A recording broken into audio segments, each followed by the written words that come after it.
Hi friends, David here from Learn Stage Lighting, and in this video we're going to dispel some myths about the LaserCube's ArtNet mode. Let's dive in.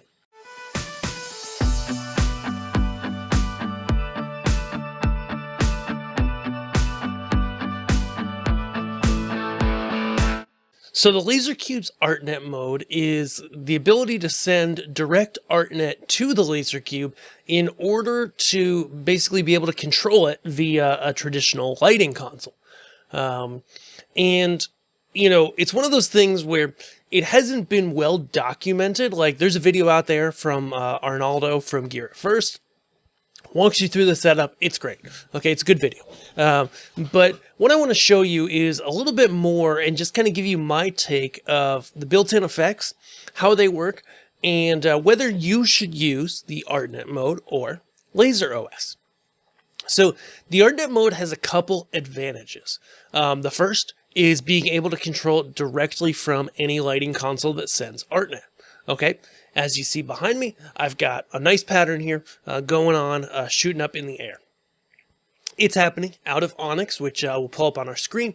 At the time of this recording, I hadn't requested the fixture yet, but I'm going to do that right after this video. So instead of using individual channels like I have here, you would just use a regular fixture. It'll be a little easier to program. Okay, so simply put, the DMX mode has 8 channels. There's a master dimmer. All right. Dim's nice. There's a zoom. So all the way down becomes a spot. Be careful with that because any laser, especially one that's 2.5 watts like this, focused at a spot like that, can burn things very quickly. Okay, so be aware of that within seconds. Yeah, I'm good. So there's a zoom there, allows you to make it very big, as you can see, or much smaller. Then there's a pattern. Okay, that allows you to select the pattern. Now the pattern control is kind of interesting. You can see here, if I go between different patterns, there are a variety. There's actually 60 different patterns. The first number of them, I believe, is the first 30 exactly. Now, the first however many are moving patterns. And then right here at 40 through 60 are all non-moving patterns, okay, where literally it's just scanning across the laser. There's no movement at all except the movement of the laser doing the scanning, etc. Okay, within those patterns, we'll go back to something moving. You have the ability to control the color, okay, and that's on this control effect channel. And I'm going to put everything into 16-bit because everything works individually. Okay, so for example, right now I have it in RGB mode. Okay, so literally, you know, my RGB colors right here, you can see, control the output of the laser of each color. Okay, so I could go back to like blue, green, looks real nice. Okay, there is a strobe channel as well. It does what you would expect, makes it strobe. But the colors is where it gets interesting, because with lasers you always have the ability to adjust colors.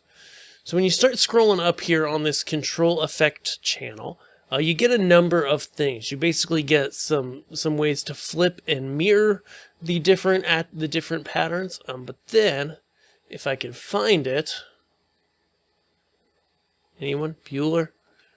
There is a way in here to basically adjust the color so that instead of using the color being generated by the RGB channels like we are here, you can actually go ahead and be able to use the built-in colors that are on each pattern. Give me a quick second to find that again. Yes, so this channel's a little bit funky, but it does work well. So basically, there's a number of mirrors and flips and stuff that you can mess with, but then basically every other value goes from red, you see there, and then we'll increase. Now we're at just the pattern's color. So red, the pattern color, red, the pattern color.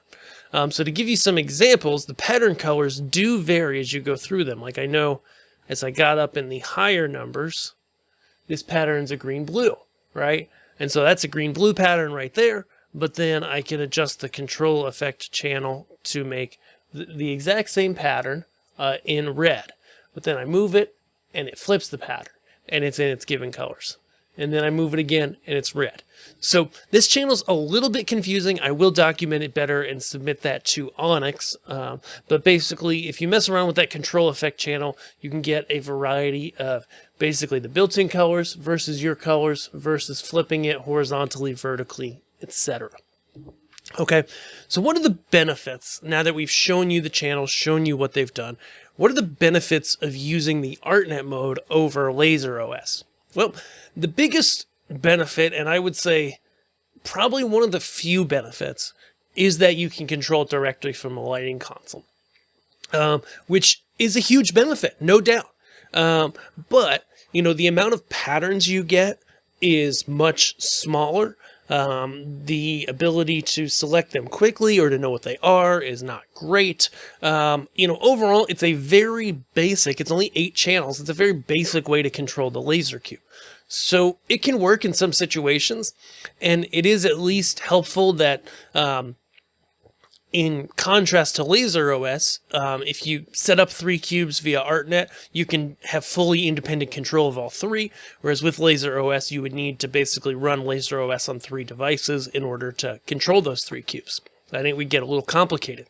If you're going to control your laser full-time, I would say look at the Mercury lasers from X-Laser, because they're essentially not much more cost, and you get the full Mercury system, which is a lot cooler, a lot easier to control. Okay, but in a pinch, the ArtNet control of the LaserCube can work pretty well. Let's contrast it real quick to LaserOS, okay? So there's Arnaldo's video. Oh my goodness. But if I go over here to LaserOS, and then I'm going to go back to the laser really quick and kick it out of ArtNet mode and back into its regular control mode. So now we got that back off. LaserOS lets us turn it back on. And the huge benefits to LaserOS is just obviously the sheer number of patterns that are in here. The ability to just select from all these different patterns and be able to get them instantly, be able to trigger them via MIDI. You will have to run LaserOS, which is the one downside, and it doesn't have direct DMX control, which is the other downside for sure. And so that's where, you know, if you're running a LaserCube, most often I say run it from LaserOS. There may be the occasional time where it makes more sense that you would want to go ahead and run it out of ArtNet occasionally for just a quick DJ set, a simple band setup, etc. But if you're going to run Lasers DMX full-time, I'd probably recommend looking at the X-Laser Skywriters, because they're not really much more expensive, and they unlock a lot more capabilities over ArtNet, over their Mercury protocol, which can be ArtNet, DMX, etc. So I hope this video helped you guys understand some of the differences between the ArtNet mode on the LaserCube and the regular LaserOS mode, and kind of the pros and cons to each. I hope you understand that I'm not like, okay, the ArtNet mode is definitely good for some situations. It's not that it's always wrong.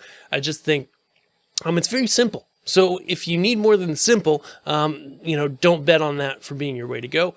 Look at a more full-featured laser.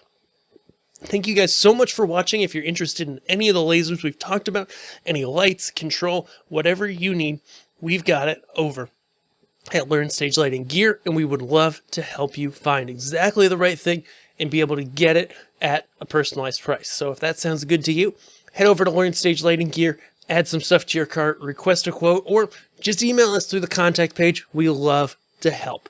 We'll see you guys in the next video. Thanks.